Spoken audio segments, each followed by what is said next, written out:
Bonjour à tous, j'espère que vous allez excellemment bien. Aujourd'hui, on se retrouve pour parler cyclisme, pour faire la présentation d'une nouvelle formation. On va parler aujourd'hui, ça va être compliqué, de l'équipe Novo Nordisk, qui est toujours un moment assez difficile à passer ensemble. La saison 2022 de l'équipe Novo Nordisk, ça va être assez court en termes de très bons résultats. Et puis, on va parler un petit peu de mon avis sur ce projet, mais je pense qu'il va être assez similaire à la vidéo de l'an dernier. N'hésitez pas à vous abonner à la chaîne, à réagir dans les commentaires, mettre un pouce bleu, à partager la vidéo sur les réseaux sociaux, notamment auprès de vos proches, si vous pensez que ça peut les intéresser. Dans les commentaires, n'hésitez pas à me dire ce que vous avez pensé de la saison de cette équipe, si vous pensez que cette équipe mérite aujourd'hui d'être en Pro Team. Et puis, n'hésitez pas à me dire les coureurs à suivre, mais je pense qu'il n'y en aura pas 150.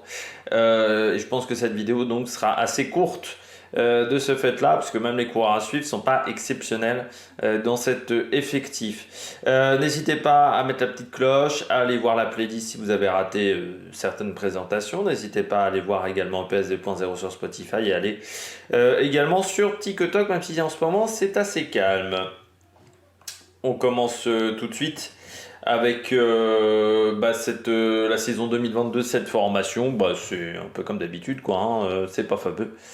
Novo Nordisk, c'est 150e au classement UCI avec 98 points. Je rappelle que Euskaltel Euskadi, qui est la moins bonne équipe, qui est juste au-dessus, l'équipe juste au-dessus, a 535. Pour avoir un petit peu des ordres de comparaison. Donc 98 points, c'est 5 points moins, quoi. Donc c'est énorme. Surtout d'Euskaltel Euskadi, qui déjà fait pas une bonne saison, qui est déjà pas une grande équipe. Donc c'est pour vous dire le niveau de Novo Nordisk, elle est loin même au classement continental. C'est-à-dire que si on enlève les résultats des équipes Pro Team qu'on prend peu, les classements continental à 150 points, vous êtes très très loin de Saint-Michel, vous êtes très loin notamment des équipes françaises de continental. On descend un petit peu dans les bas-fonds du classement continental. Il faut déjà l'avoir un petit peu en tête. Les bons résultats de cette équipe, c'est la Marineland Cycling Classic avec David Lozano, la victoire sur le GP de Cranch pour Andrea Perron, qui a également fini deuxième de la deuxième étape du Tour de l'As, et puis Matthias Kopecky, septième du prologue du Sibiu Cycling Tour, et la septième place d'Andrea Perron sur la première étape du Tour du Danemark.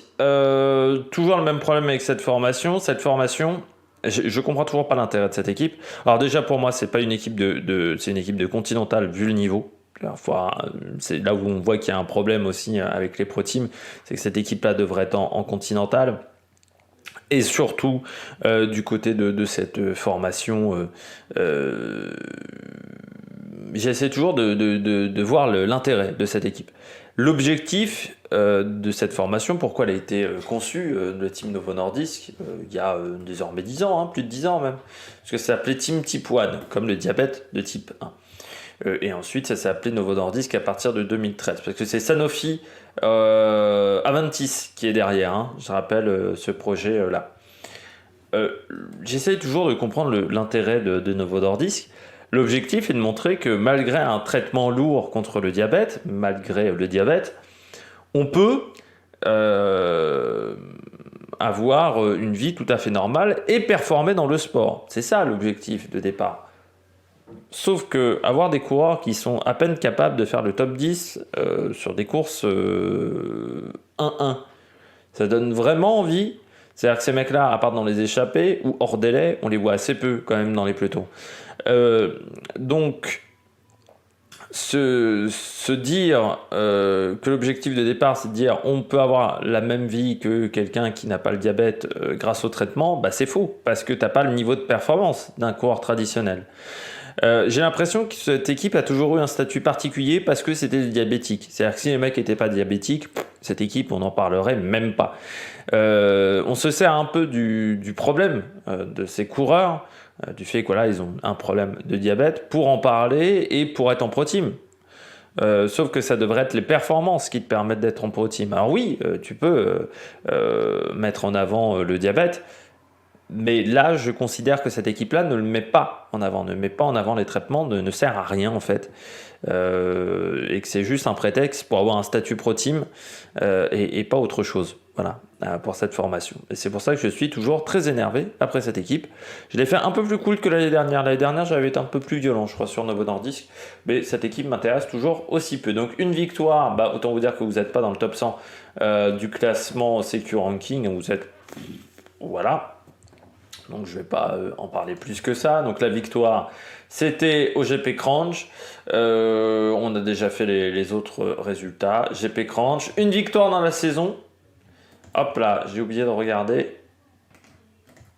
Une victoire dans la saison. Eh bien, c'est pareil qu'en 2021, c'est pareil qu'en 2018 et qu'en 2015.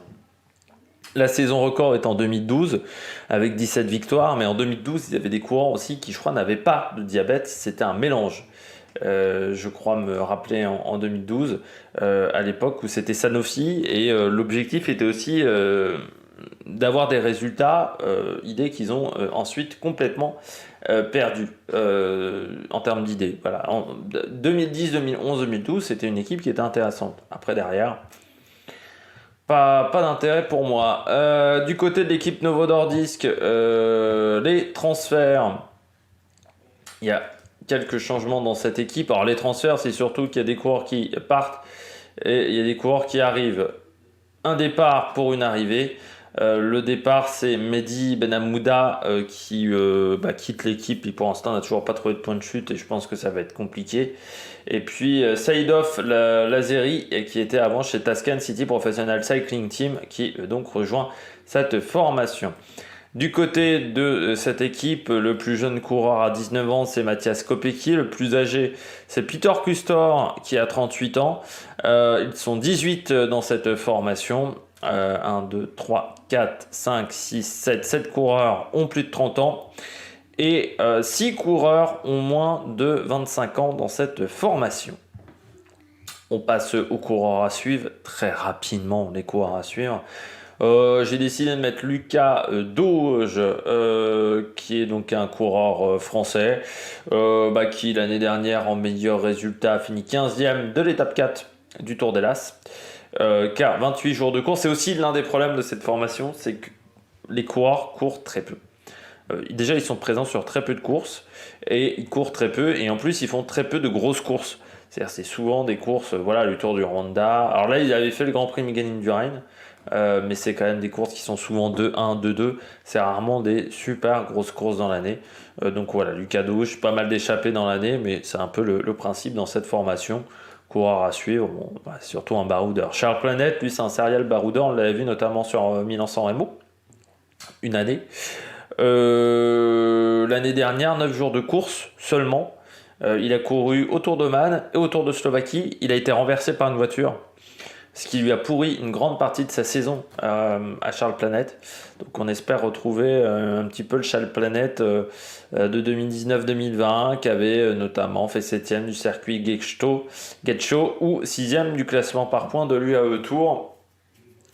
Voilà, c'est peut-être l'un des meilleurs coureurs de l'effectif aujourd'hui, dans énormément d'échappées, qui a commencé en 2014 dans l'équipe professionnelle, mais qui était déjà dans l'équipe développement en 2013, dans l'équipe développement de cette formation, où il était avec notamment un autre Français qui était Nicolas Lefrançois, qui a fait également 3 ans chez Novo Nordisk avant de prendre sa retraite après un abandon sur le Tour de Pologne. Voilà. C'est aussi une équipe Novo Nordisk qui est quand même une équipe américaine, donc qui subit aussi le fait que le calendrier américain soit moins solide, moins important aujourd'hui qu'avant la Covid. C'est vrai que le calendrier américain a vraiment disparu. On a le Tour de Californie, le Tour d'Alberta, toutes ces courses-là qui ont un peu disparu du calendrier, et ça permettait aussi d'avoir des invitations pour le team Novo Nordisk.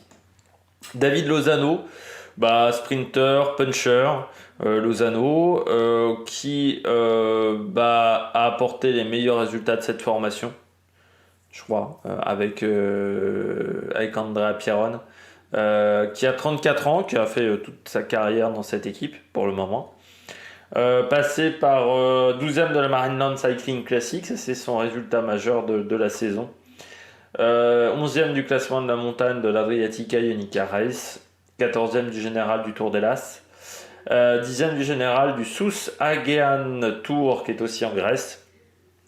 Voilà un petit peu pour la saison de ce coureur. C'était mieux qu'en 2021 et 2020, c'était moins bien qu'en 2019 et qu'en 2018 pour ce coureur David Lozano, mais qui n'est pas tout jeune non plus, 34 ans, on commence à être à un âge avancé où c'est parfois difficile pour les punchers sprinters d'avoir encore de l'explosivité. Et puis Andrea Pierron, 34 ans, Perron, pardon, 34 ans également, le même âge que Lozano, vainqueur du GP Cranch, première victoire dans sa carrière,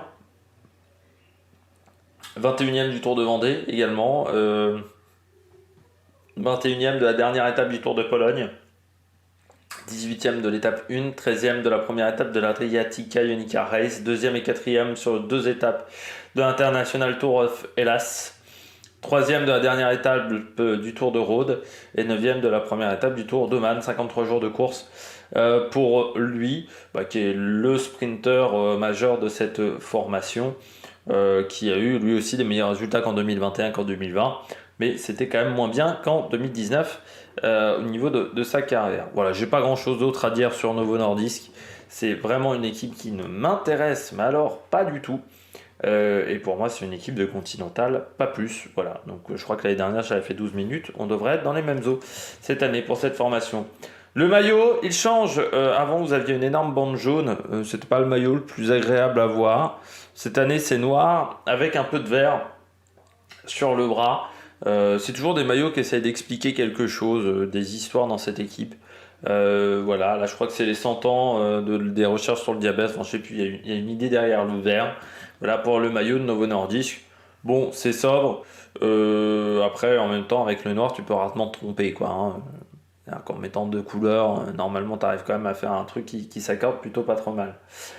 Voilà, j'espère que vous avez aimé cette vidéo. Si vous avez aimé cette vidéo, n'hésitez pas à vous abonner à la chaîne, à rajouter un commentaire, à mettre un pouce bleu. Et puis nous, on se retrouve pour de nouvelles aventures sur la Mac Production. Ciao, ciao!